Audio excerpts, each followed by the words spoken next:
Muchas gracias por estar una vez más con todos nosotros. Les habla Ezequiel Trumper, empezando una nueva edición ya el año 2023, en este programa que les estamos trayendo a todos ustedes del año 2000, aunque les parezca mentira, y estamos felices que estén del otro lado del dial, de la computadora, del teléfono o de donde sea. Cuando empezamos no había casi computadoras y prácticamente no había ningún teléfono celular, no se podía escuchar nada más que la voz de alguien que uno llamaba, ¿no? Pero todo ha cambiado. Y estamos una vez más iniciando esta temporada 2023, un año que empieza igual que el anterior, pero con algo más de optimismo, simplemente porque uno siempre quiere ser optimista en la vida. Ustedes fíjense, desde el punto de vista político, en general, en la gran mayoría de los países del mundo centrales está gobernando la izquierda o la centroizquierda. Ustedes fíjense en los países anglosajones, por ejemplo, en Estados Unidos, en Canadá, en Australia, en Nueva Zelanda, son todos gobiernos de centro-izquierda. En Gran Bretaña queda un gobierno de centro-derecha, prácticamente el único, pero con unas encuestas terribles y seguramente va a ser despedazado por el Partido Laborista Británico en las próximas elecciones. En Latinoamérica, ni hablar. Los 7 países más grandes de Latinoamérica están en manos de la centroizquierda o izquierda directamente. Olvídense del desastre venezolano o cubano o nicaragüense.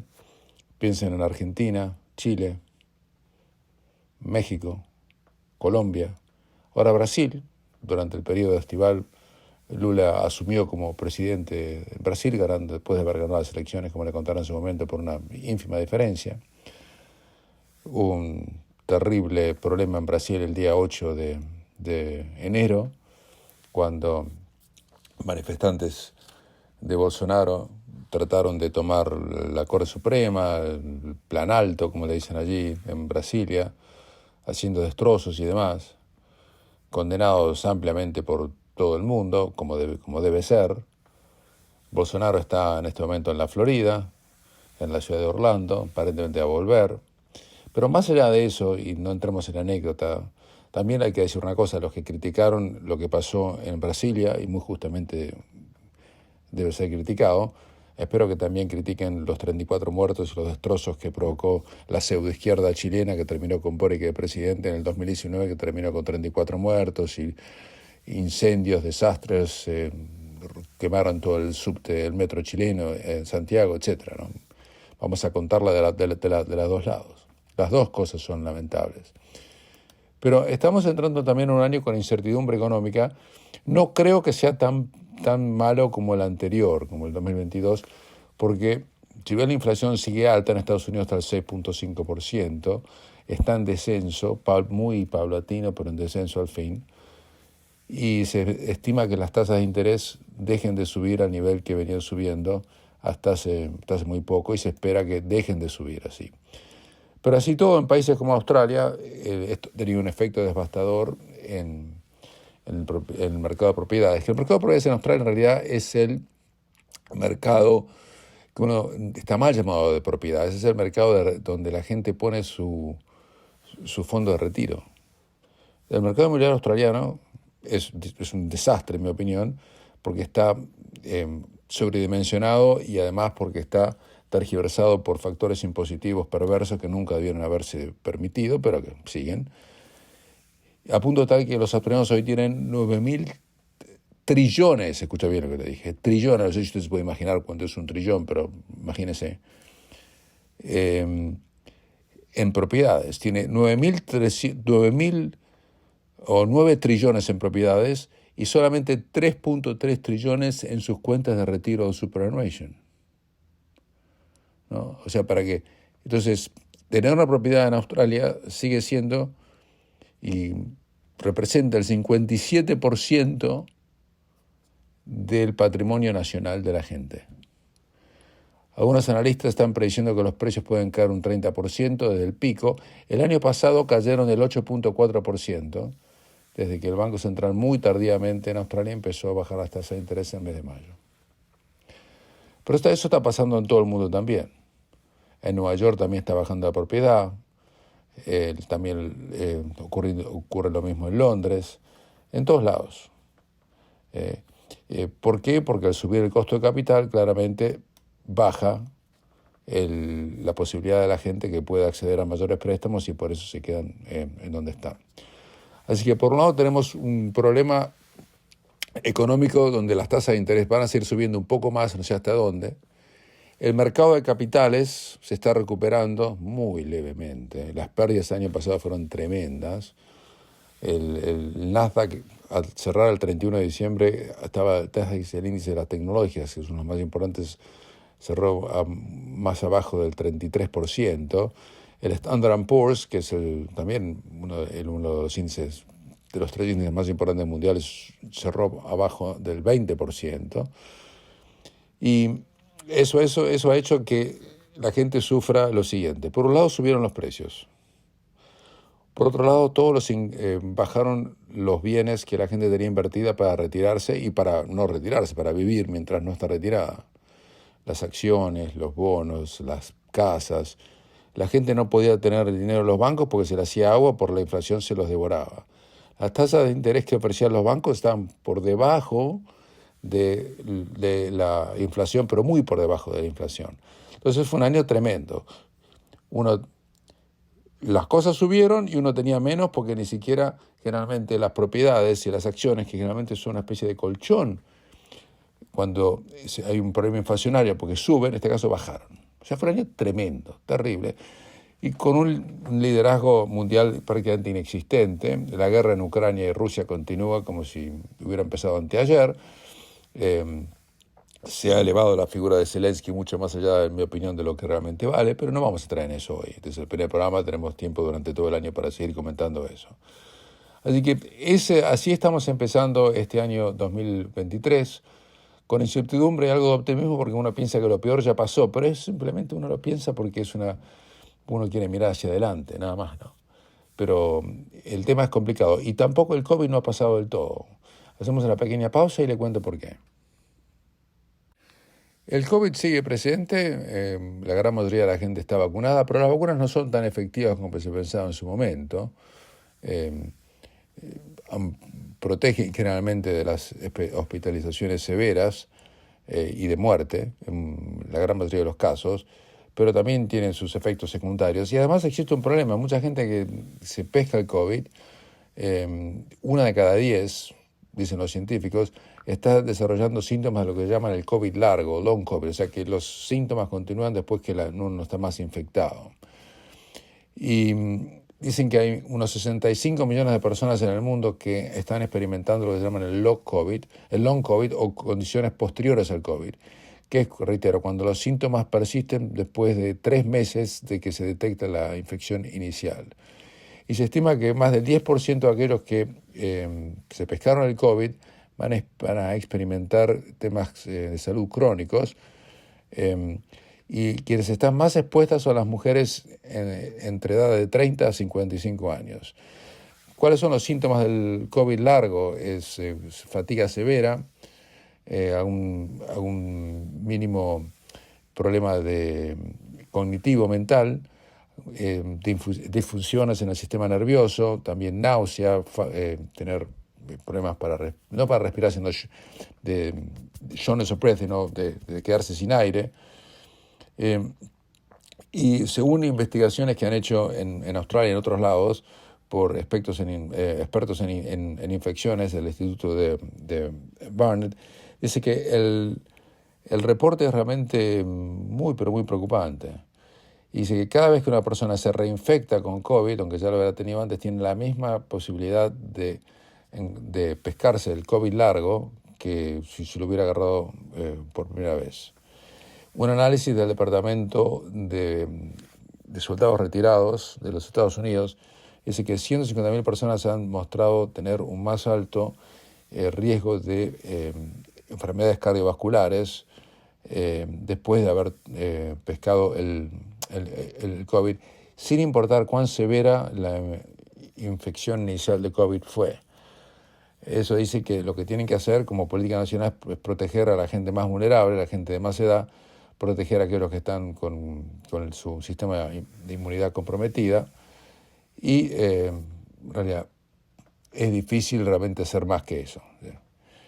Y si uno se piensa en el largo COVID, estamos todos vulnerables. En China han abierto la frontera, finalmente, después de la política absurda que siguieron durante mucho tiempo, no lo podían parar más. Las vacunas que se usaron en China son muy poco efectivas, la Sinovac, la Sinopharm. No aceptaron por razones incomprensibles para quienes habla que se usen las vacunas de Pfizer y Moderna, que son las más efectivas y las que en definitiva se transformaron en las vacunas digamos que usa todo el mundo. Ya AstraZeneca se acuerda que en Australia iban a usar, la tiraron a la basura. Yo me pesqué COVID durante todo este tiempo, así ya no tengo más, y tengo que decirlo que a pesar de yo tenía las 5 vacunas dadas, 5, las 2 iniciales y 3 booster, incluida la última del Omicron. Y me pescó igual, y no fue agradable, no me pasó nada, no tuve ni salir de mi casa, era claro, en el sentido no tuve ningún tipo de hospitalización ni nada por el estilo. Pero uno termina cansado. Pasa que es un virus que cual sabemos poco. Es un virus obviamente creado por el hombre, el que piensa que esto salió de una sopa de murciélago mal cocinada en China está loco, ya está delirando en mi opinión, pero se sabe poco, porque es un virus que tiene 2-3 años de vida y no se tiene la cantidad de estudios clínicos necesarios para saber de qué se trata. Lo único que se le puede recomendar a la gente es que se vacune, obviamente, para que tenga mayor protección, pero acuérdense que la vacuna no es la única. Se va a agarrar COVID igual, pero se lo va a agarrar de forma mucho más leve. En el resto del mundo mucho no está pasando, además de la guerra en Ucrania, que no quiero entrar hoy. En Estados Unidos están peleándose entre republicanos y demócratas. ¿Se acuerdan que en agosto del año pasado allanaron la vivienda de Donald Trump buscando documentos confidenciales que supuestamente él se había llevado a la casa, cosa que era cierta aparentemente? Biden lo criticó duramente, el presidente actual, y ahora nos enteramos que Biden tenía un montón de documentos en su casa en Delaware, un pequeño estado que queda en el noreste de los Estados Unidos, y también tenía un montón de documentos confidenciales que no había entregado a los archivos y que lo tenía en el garaje aparentemente, y le han puesto un investigador especial, Special Counsel, para que averigüe qué crimen pudo haber cometido. Esto compromete sustancias para que se presente a candidato, como dicen que se va a presentar para el 2024. La candidatura de Donald Trump está prácticamente sin aire. Los republicanos muchos no lo quieren. Los candidatos que él apoyó durante las elecciones legislativas que tuvieron lugar en noviembre del año pasado aquí en Estados Unidos, no le fue bien, el tipo quedó muy desprestigiado. Se habla que DeSantis puede ser el candidato. DeSantis no declara su candidatura. ¿Saben por qué? Primero, porque todavía no sabe si tiene los números. Y segundo, porque hay una ley en el estado de la Florida por el cual si una persona que es gobernador declara su candidatura a presidente, tiene que inmediatamente renunciar como gobernador, y DeSantis acaba de ser reelecto hace 3 meses, así que, o 2. Así que eso no va a ocurrir. Es todo medio revuelto. Cuando hay agua revuelta, uno tiene que desenchallar hasta que aclare.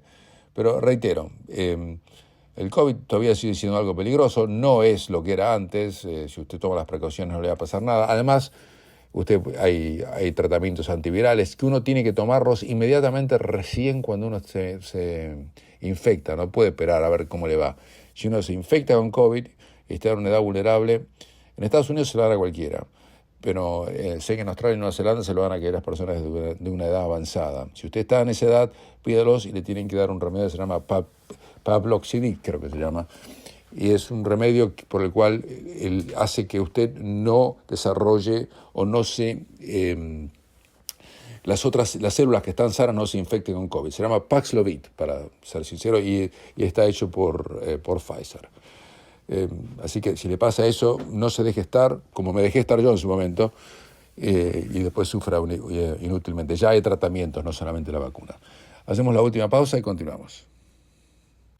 El año pasado lo terminamos haciendo el Diario del Mundial, donde les trajimos durante prácticamente un mes entero, todos los días, un resumen de lo que estaba pasando en la Copa del Mundo. Eso ya pasó. Argentina ya sabemos que es campeón mundial.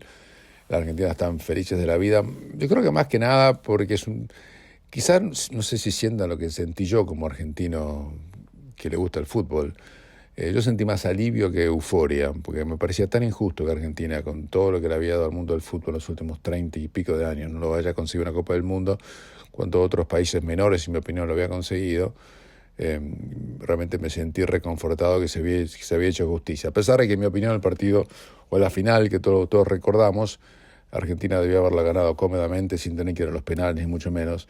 Y en el tercer gol de Francia, que es de penal, hay una clara mano que debió haber invalidado el penal que le convalidaron a los franceses, pero ya está. Argentina salió campeón muy justamente.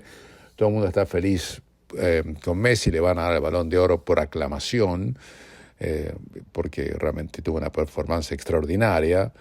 Y en ese sentido uno se pone contento no solamente por él, sino por todos los argentinos que quieren, obviamente, al fútbol. Pero el fútbol siguió, porque el Mundial se jugó en plena temporada, no hubo ni vacaciones, a la semana la estaban jugando de vuelta a la Liga Inglesa, donde el Arsenal se está consolidando como el líder absoluto, está a 8 puntos del su perseguidor inmediato, que es el Manchester City, que perdió un partido con el Manchester United 2-1 el último fin de semana, un partido que tenía ganado, donde estaba jugando mucho mejor, y le dieron al United un gol que debió haber sido anulado por offside, a pesar de que lo revisaron en el VAR 30 veces y dijeron que no había sido offside, cuando yo creo que era un offside clarísimo. No se los puedo contar por radio porque hay que verlo. Pasó algo rarísimo. Un jugador que estaba claramente en offside siguió la trayectoria de la pelota hasta que llegó al área, no tocó la pelota, vino otro de atrás y le hizo el gol, y el defensor que lo perseguía atrás no podía llegar a la pelota. Una cosa increíble. El VAR ha tergiversado el fútbol y los conceptos que conocíamos como inalienables realmente de una manera increíble. El Arsenal aprovechó la derrota del City, que además perdió porque Manchester United tiene un jugador que lleva la camiseta número 49, que se llama Garnacho, que va a jugar para Argentina, a pesar que no nació en Argentina. Él nació en España, su madre es argentina, él adoptó los padres le dieron nacionalidad argentina, tiene 17 años el pibe, claro, y él quiere jugar para Argentina. Y realmente hizo una jugada bárbara, ya había hecho otras jugadas magníficas en otros partidos, y le dio un pase de gol increíble a Rashford, que era un pase messiniano, aunque no es Messi. Messi va a haber uno solo, es el mejor jugador de la historia del fútbol, en mi opinión, por los números en la mano, más que Pelé en ese sentido, aunque Pelé quizás, si hubiera jugado en esta época, hubiera hecho quizás lo mismo de Messi, no lo sé, pero uno mira los números de Messi, son incomparables con cualquier otro jugador del planeta. El otro día los ingleses publicaban que Pelé era el mejor jugador de historias de Copa del Mundo. Me pareció un poco mezquino decir eso, ¿no? Pero bueno, ya está. Pero Pelé falleció también durante el periodo estival, apenas a los 82 años, lo que fue una enorme pena porque fue un jugador extraordinario y las comparaciones son odiosas. Pero el Arsenal le ganó 2-0 al Tottenham, muy fácil, y está a 8 puntos del City. Y después, usted fíjese, después del City está justamente el Newcastle y el Manchester United empatados en la tercera y cuarta posición, y esos son los 4 equipos que irían a la Champions, que es fundamental, especialmente para el United, que no está en la Champions este año, para el Newcastle, que ya no se acuerda ni qué color tenía la Champions, porque no la jugó nunca. El Newcastle está en manos de los sauditas, que usan el deporte como usaban los cataríes y la gente de Emiratos Árabes, para alabar imágenes que no son políticamente correctas, obviamente por la manera que tratan a la gente en sus propios países. Pero el Newcastle es una política de no grandes contrataciones, pero contrataciones inteligentes. Y ustedes fíjense que están ya terceros en la liga, cuando hasta hace poco peleaban por el descenso. Después del United está el Tottenham, pero mucho más abajo, a 5 puntos abajo, el Fulham, el Brighton y demás. O sea que, y el Liverpool y el Chelsea están 9º y 10º. O sea que se van a quedar ya no sin Champions, se van a quedar sin Europa League si esto continúa así, aunque todavía falta, pero no demasiado. Podemos hablar mucho más de lo que fútbol. Me pareció de pésimo gusto la canción que la mediocre y absolutamente carente de cualquier talento artístico, la colombiana Shakira, le dedicó a su ex marido Piqué, quien la dejó por otra mujer, como le pasó a muchos hombres y otras mujeres en el mundo, que sus matrimonios se rompen por decisiones de las partes, y sacó una canción criticándolo a Piqué de una manera que dijo, una de las frases decía: me cambiaste una Ferrari por un Tingo es un Renault chiquito, cambiaste un Rolex como yo por un Casio. una cosa de una vulgaridad que realmente la pinta de cuerpo entero a Shakira más que a Piqué, que solamente lo que hizo fue terminar un matrimonio como terminaron muchas otras personas, hombres y mujeres en el mundo. Eso ha sido celebrado por la gran mayoría de las redes sociales. Muchos decían, grande Shakira, vengate, pero porque la gente tiene más garganta que cabeza, ¿no? Y eso es lo que ocurre. Las cosas privadas a cualquier nivel hay que siempre resolverlas en forma privada y nunca hacerlas públicas. Por esa razón, las leyes en la gran mayoría de los países del mundo, especial y también en Australia, prohíben que la prensa reporte cualquier tipo de caso judicial que tenga que ver con derecho de familia. Está absolutamente prohibido, pero uno va a la cárcel si lo hace, para proteger la privacidad de las partes. Eso lo hace el Estado para que la gente no se meta en los asuntos privados de las personas. Después algunas personas van a Facebook o a Twitter o a Instagram y publican lo que piensan del otro, de la otra, de otro y demás. Nunca, un consejo les puedo dar, nunca hagan eso. Además, ¿saben por qué? Porque desde el punto de vista legal eso se los van a usar en su contra. Yo me acuerdo hace muchos años tenía un caso en la corte en Parramatta, es un suburbio de Sydney, donde una mujer quería pedir la custodia de su hija, acusaba al padre de cosas que nunca habían ocurrido, y no tuvo mejor idea de publicar una foto de su hija menor de edad, creo que tenía 7, 8 años, semidesnuda en la cama en Facebook. Imagínense, yo era el abogado de la otra parte, se la mostré al juez. Hace falta que le diga cómo terminó el caso. Les habló Ezequiel Trumper, será hasta la próxima. Vamos a traer este programa, obviamente, todos los 2 veces por semana, los lunes y los jueves, y además, por supuesto, queremos agradecerle a la gente de Radio Punto Latino Sydney, Radio Metropolitana de Melbourne, Victoria, Radio Austral de Auckland, Nueva Zelanda, y Radio Universo de Bay of Plenty, Nueva Zelanda, también por sumarse a esta cadena informativa. Un saludo para todos, será hasta la próxima.